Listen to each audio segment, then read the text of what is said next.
እስኪያስጠላ ድረስ ምን አድርጊ ነው እንዴ ያደረገው ነገር? ሳልፈልግ ለምሮ ከሰው ጋር የምታገናኙ? እኔ ስፈልግ ብቻ ነው ከማንም ሰው ጋር ማውራት የምፈልገው። ራስ ወዳዳቱና ምንድነው ራስ ስራ መስራት ካለብን እንሰራለን ምናምን። በመጀመሪያ እንግዲህ ሄሉና ቢኒ ከስንት ጊዜ በኋላ መጥተው ስላየናቸው በጣም ነው ደስ የሚለው። ተስፋ አለን ይታረቃሉ ብለን ተስፋ እናደርጋለን። እና በመቀጠል ደግሞ እንኳን ቢኒ ሄሉ ራሱ እንግዲህ ከጠፋች 3 ሳምንት በላይ አልፏታል። ወር ሊሆና ነው ማለት ነው። እና ምን ልበላችሁ እውነት ስለመጡና በአንድ ላይ ስላየናቸው በጣም ደስ ብሎናል። ነገር ግን ቢኒ የሚባል ሰውዬ በጣም ገና ልጅ ነው። በቃ እኔም ማስተዋል ያለው ይመስለኝ ነበር፣ ግን ቁመቱ ነው እንጂ ማስተዋል የለውም ልጅ፣ እውነት ለመናገር ማለት ነው። አሰላሙ አለይኩም ወራህመቱላሂ ወበረካቱ። ድን የተከበራችሁ ቻናል ቤተሰቦች እንዴት ናችሁ? ደህና ናችሁ ወይ? ያለው አልሐምዱሊላህ። እንግዲህ ሄሉ ሳለች መጣ ነበር፣ እሷ ከጠፋች ደግሞ ጠፍቻለሁኝ። ስለመጡ ስላየኋቸው በድጋሚ በጣም ደስ ብሎኛል። እንግዲህ ተስፋ እናደርጋለን ያስታርቋቸዋል ብለን ተስፋ እናደርጋለን። በመቀጠል ደግሞ የምናገረው ነገር ሄሉ ማሻአላ አሁን ላይ በጣም ደስ የምትለኝ ጸባይ ምን አለ መሰላችሁ? የተጎዳችው በርግጥ እሷ ናት፣ የተበደለችው እሷ ናት። ጥፋት ያለበት የቢኒ ነው። እንግዲህ የተለያዩበትን ምክንያት ምንድነው ወዴት ነው የሚለው ነገር በሰዓቱ ምክንያቱን አይታችኋል። በምን ምክንያት እንደተለያዩ ከዛ ጊዜ ወዲህ ድጋሚ ያልመጡበት ምክንያት የመጨረሻ ቪዲዮ እንግዲህ አይታችኋል። ከቢኒ ጋር እንትና ማኖችን እህቱ ተብየዋን የአንድ ሰው ልጅ አይደለንም ብሎ ከተናገረ ወዲህ ነው እንግዲህ ነገሮች የተበላሹት ማለት ነው። ግን ደግሞ ሌላ ሰው ቢሆን ከዛ ወደ ቪዲዮ ሰርቶ ወይ በሌላ ነገር ብዙ ነገሮችን ትናገር ነበር። ላፊ ቃል ትናገር ነበር ይናገር ነበር ሌላ ሰው ቢሆን። እሷ ግን እንደውም መብላ ዝም ነው ያለችው። እንደገና ደግሞ እህቲቱን በሳቱ ላይ አማናጭ ቀሻት ነበር። እንዴት እናቴ ሞታብኛል እያለችሽ ለምን ጥሩ ፊት አላሳየሻትም የሚል ኮመንት በብዛት ነበርና ያንን በማየት እንግዲህ ድጋሚ ያብና ግንታ በቃ ስለተፈጠረው ነገር ያው እንግዲህ ፈጣሪ ያጽናሽ። በመቀጠል ደግሞ እኔ ብኖርም ባልኖርም ከስራሽ ወደ ኋላ አትበይ። 10 ሺህ ተከታይ ማለት ቀላል አይደለም፣ መስራት አለብሽ ባገኘሽው አጋጣሚ ብላት ማክራት ምን ብላት ነው እንግዲህ ቪዲዮ ሰርተው በሷ ቻናል የተለያዩትና ስለዚህ ሄሉ በጣም አስተዋይ ናት። ታግሰዋለች። እንግዲህ በውስጥ የተባባሉትን ባናቅም ስለ ውስጥ መረጃቸው አናቅም። እነሱ ባጠፋው ጥፋት እንዴት ምን በትለው ነው? በርግጥ በውስጥ ተናግረው ሊሆን ይችላል። እንግዲህ ያው ታውቃላችሁ ወዲያው ቴክስት መጻጻፍ አይቀርምና በቴክስት የመተላለፍ ባህሪ ሊኖር ይችላል። ተናዳ አስቀይመው ሊሆን ይችላል። ቢሆንም ግን ጥፋቱ የሱ እስከሆነ ድረስ መታገስ ነበረበት። በዚህ ደረጃ እሱ ጓ ማለት የለበትም። ለምንድነው? የራሱ ጥፋት ነው። የደበቀው ነገር ቀላል ነገር አይደለም፣ በጣም ከባድ ነገር ነውና ስለዚህ አንዳንድ ጊዜ እኛ ጥፍተን እነዛ ሰዎች በእኛ ሲናደዱ ማዘን የለብንም። እኛ ጥፍተን እነዛ ሰዎች ሲናገሩ ነው ወይም ደግሞ የሆነ ነገር ሲሉና ማኩረፍ የለብንም። እነሱ ከኛ በላይ ተሰብረዋል። ስለተሰበሩ ደግሞ ያለን አማራጭ መቻል ነው። ከዛ ባለፈ ደግሞ ሰው እንዲያከብረን ከፈለግን ሰውን ማክበር፣ ሰው እንዲወደን ከፈለግን ሰውን መውደድ። በቃ ማነው ሰው በዘራው ልክ ነው የሚያጭደው። ገባችሁ አይደል?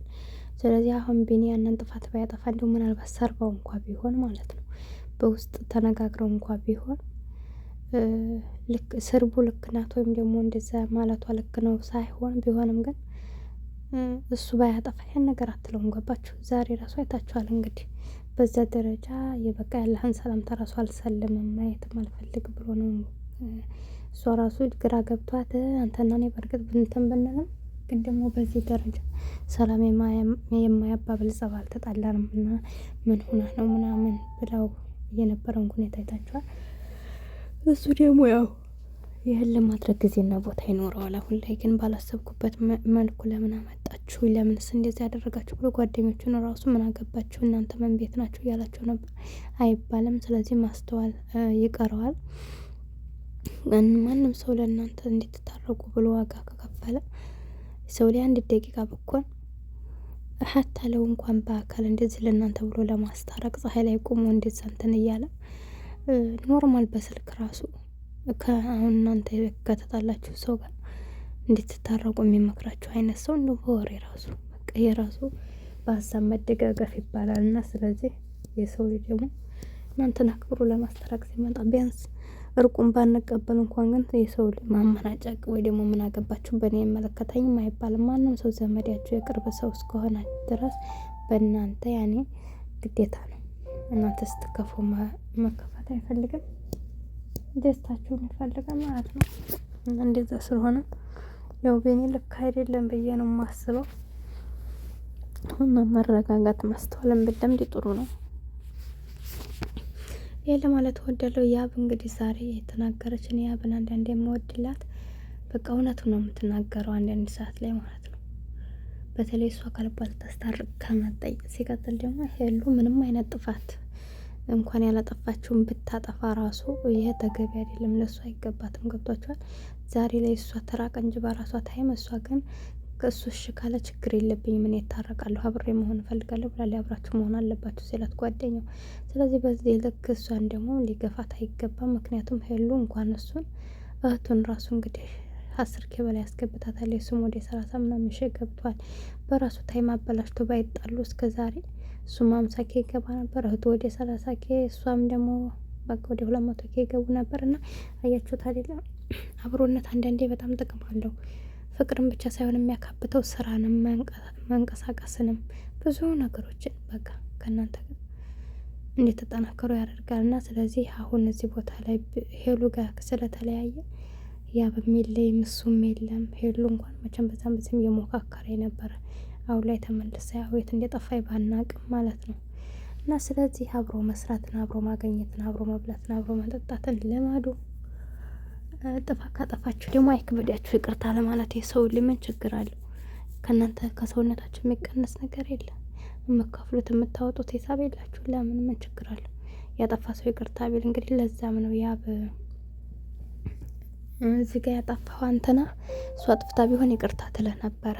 ለምንድን ነው ይቅርታ ማለት እየደበረህ ብላ ራሱ እየጠየቀችው ነበርና እንደውም እንደዛ ስትለው በማታውቂው ነገር አትግቢ፣ አንቺ ምን ታውቂያለሽ? እሷ ናት ምናምን እያለ ነበርና አልሙሂም እንግዲህ እሷን ማጠፋ እሱም ማጠፋ ነገሮችን አስተካክላችሁ ብትታረቁና እንደ ድሯችሁ ብትሆኑ የተመረጠ ነው። ከዛ በመቀጠል ደግሞ ከአሁን በኋላ ላላችሁ ህይወት መደባበቅ አስፈላጊ አይደለም፣ ወይም ደግሞ መወሻሸት ጥሩ አይደለም። የሰው ልጅ እኛ የሰው ልጅ በውሸት ከሰበርነው በኋላ ያነ ሰው ደግሞ እኛን ይቅር ብሎ ለመታረቅ ሲሞክር እንደገና ሰዎችን ማስቀየም፣ ተስፋ ያደረጉብንን ሰው ማስቀየም ከባድ ነውና ስለዚህ ያላችሁ አማራጭ